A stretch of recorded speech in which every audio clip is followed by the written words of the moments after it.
I just had to let you know you're.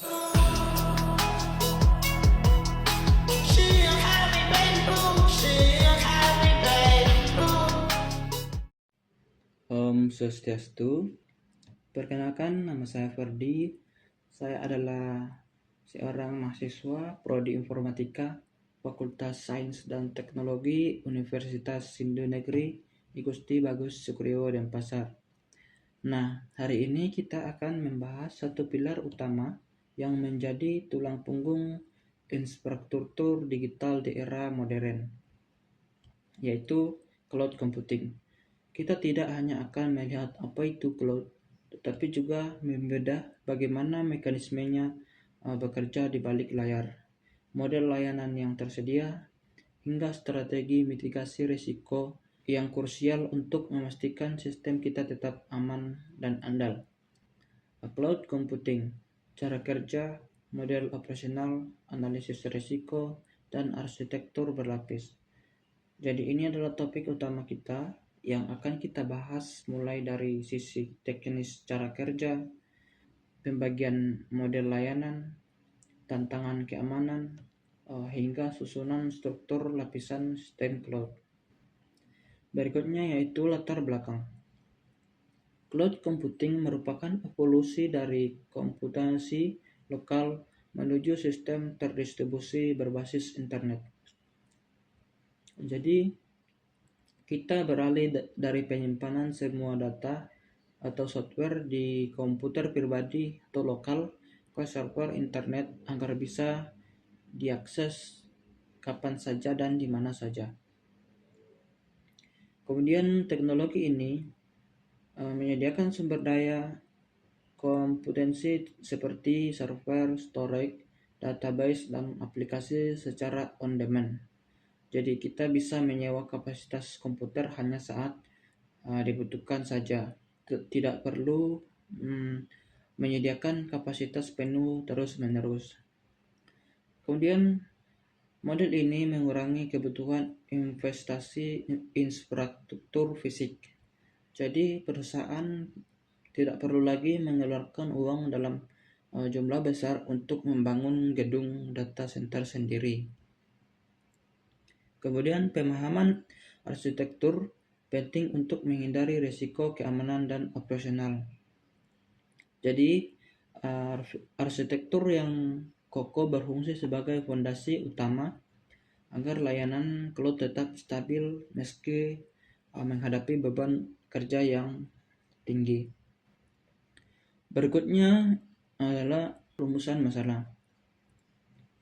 Bagaimana mekanisme kerja dan model operasional cloud computing? Jadi mencari tahu alur bagaimana data diproses dan model apa saja yang digunakan dalam layanan cloud. Kemudian apa saja risiko privasi, downtime, dan vendor login. Jadi poin ini penting karena kegagalan dalam mengelola risiko tersebut dapat menyebabkan kerugian finansial dan operasional yang signifikan. Kemudian bagaimana struktur arsitektur front-end dan back-end beserta layar teknisnya. Jadi membedakan susunan komponen sistem dari yang terlihat pengguna hingga sistem inti di bagian belakang. Berikutnya yaitu mekanisme kerja. Pengguna mengirim permintaan melalui internet menggunakan browser atau aplikasi. Jadi ini adalah gerbang awal di mana input pengguna diterjemahkan menjadi instruksi digital yang siap diproses oleh sistem cloud. Kemudian cloud controller menerima dan mengidentifikasi kebutuhan sumber daya. Jadi ini adalah sistem pengatur lalu lintas yang menentukan server mana yang akan mengerjakan permintaan pengguna. Kemudian sistem secara otomatis mengalokasikan VM atau virtual machine atau kontainer. Jadi sistem akan menyediakan ruang kerja virtual secara instan tanpa perlu intervensi manual dari operator. Kemudian data disimpan secara terdistribusi untuk menjaga redundansi, dan keandalan. Jadi data tidak hanya disimpan di satu titik, melainkan disebar agar jika satu pusat data gagal, data tetap tersedia. Berikutnya itu model operational needs. Yang pertama itu LAS, menyediakan infrastruktur virtual seperti server dan storage pengguna mengelola OS. Jadi penyewa atau kita menyewa perangkat keras saja. Kita yang menentukan sistem operasionalnya seperti Windows atau Linux. Yang kedua ada PaaS, itu penyedia platform pengembangan tanpa mengelola server fisik. Jadi fokus pada pembuatan software atau aplikasi tanpa pusing memikirkan perawatan fisik server. Kemudian ada SaaS, itu menyediakan aplikasi siap pakai yang diakses melalui browser. Jadi paling praktis kita langsung menggunakan aplikasi seperti email atau aplikasi kantor online. Setiap model memiliki tingkat kontrol dan tanggung jawab berbeda. Jadi model ini menunjukkan adanya pembagian tugas. Semakin rendah tingkat layanan seperti LAS, semakin besar kendali namun semakin tinggi tanggung jawab pengelolaan kita. Berikutnya itu risiko privasi. Data disimpan di infrastruktur pihak ketiga sehingga kontrol fisik terbatas. Jadi karena server bukan milik kita, kita tidak bisa langsung memegang perangkat fisiknya. Kemudian data sovereignty itu bergantung pada lokasi data center. Jadi hukum yang berlaku pada data kita bisa berubah tergantung negara tempat server kita berada.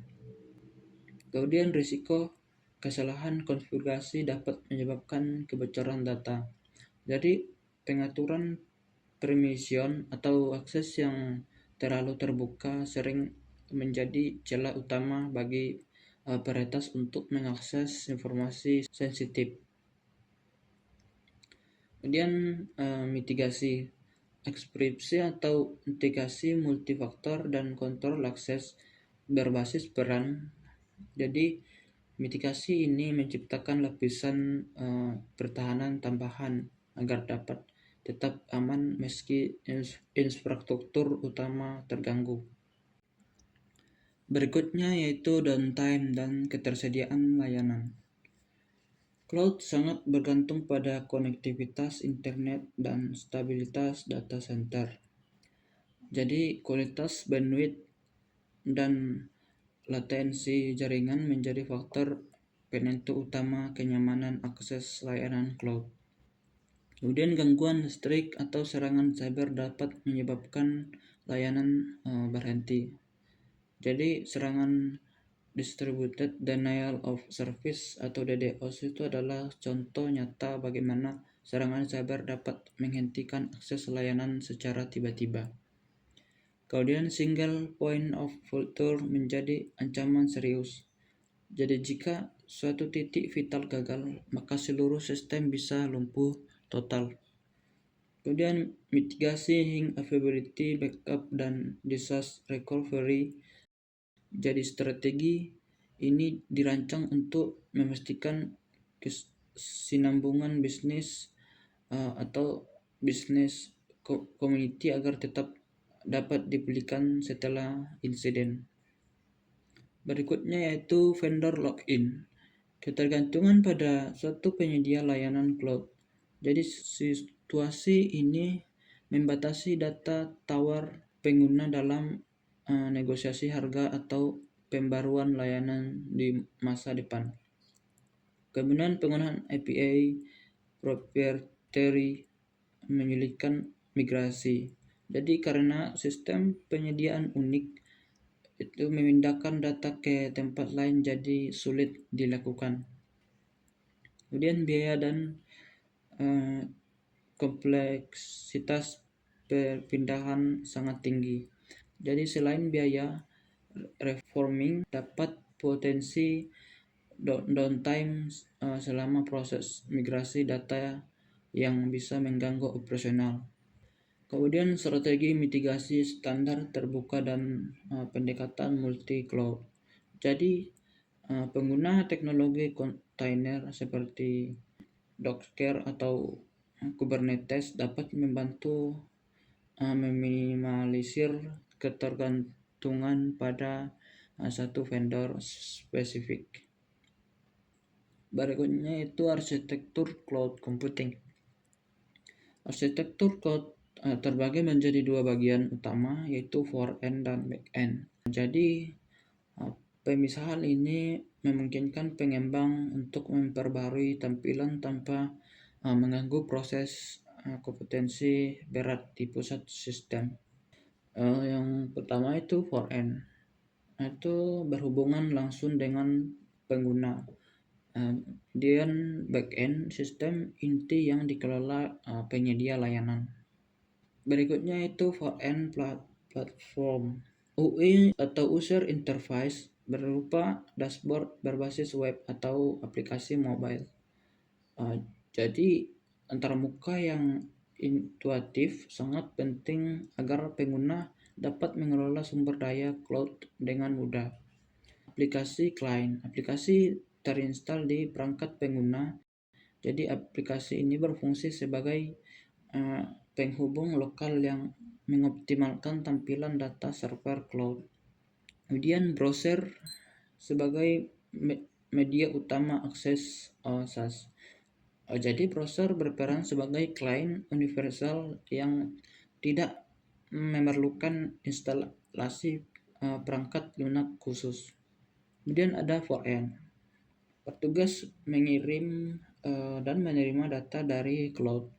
Jadi ini mencangkup proses validasi input pengguna sebelum dikirim ke server pusat untuk diproses lebih lanjut. Berikutnya itu back-end platform. Application server menjalankan logika dan instruksi aplikasi. Jadi komponen ini memproses aturan bisnis yang menentukan bagaimana data harus disimpan atau dimanipulasi. Kemudian ada service menyediakan layanan tambahan seperti analitik atau penyebaran. Jadi layanan ini sering kali berupa API pihak ketiga yang terintegrasi untuk menambah fungsionalitas sistem. Kemudian ada cloud runtime, menjadi lingkungan eksekusi VM atau kontainer.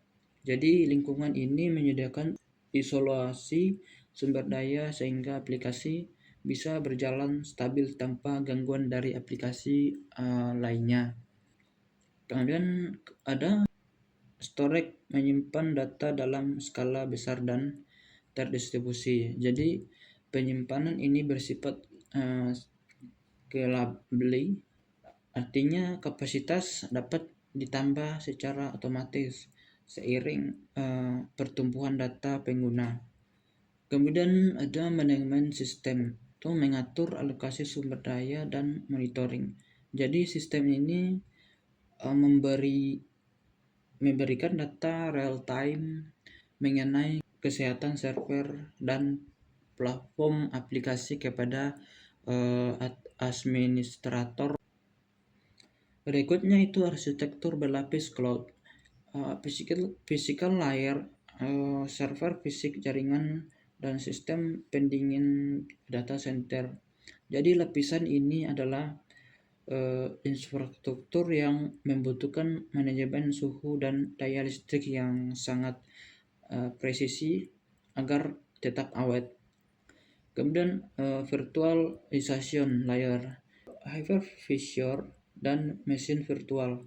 Jadi lapisan yang membuat server fisik tetap seperti banyak komputer virtual.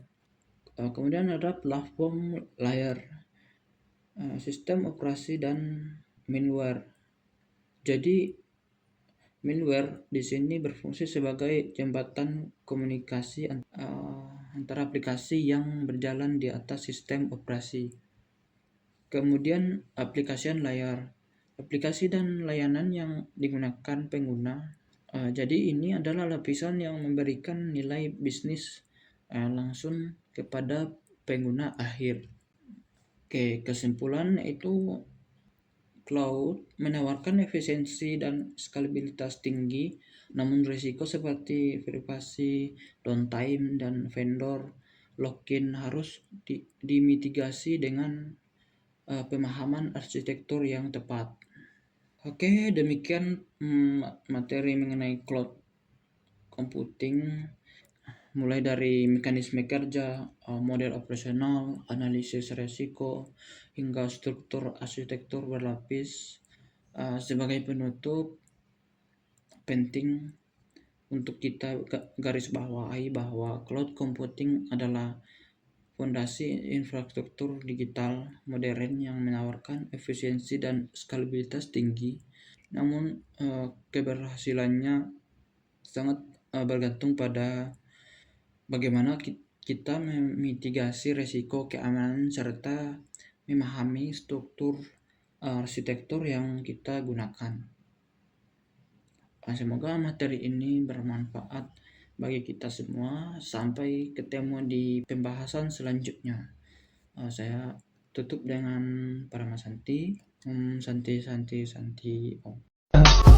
I just had to let you know you're